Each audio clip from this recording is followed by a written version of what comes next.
Hello and welcome to Piko Tutorials. In today's tutorial, I'll show you how to archive video. What you'll do is you'll right click on the associated server, go down to server settings, go over to storage management, and as you can see, I have attached a USB external hard drive to this location. When you connect it, please remember that whatever drive that you connect as external or try a secondary drive needs to be at least 10% of the entire system for it to work. So as you can see, the entire system's close to 11.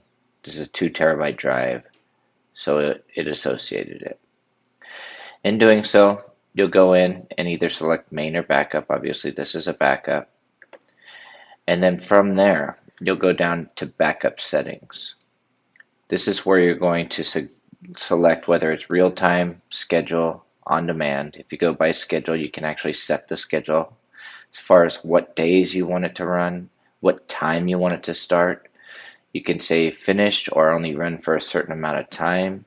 You can also limit the bandwidth. So if you only wanted it to be 95 megabits per second, you could do that. You'll also associate what you want it to back up.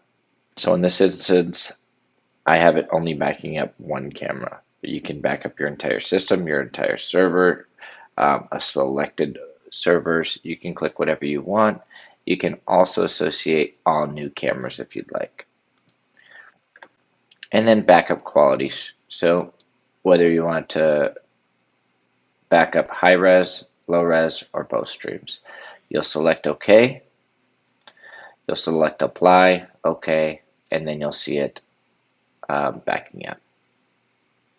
Thank you for watching Piko Tutorials.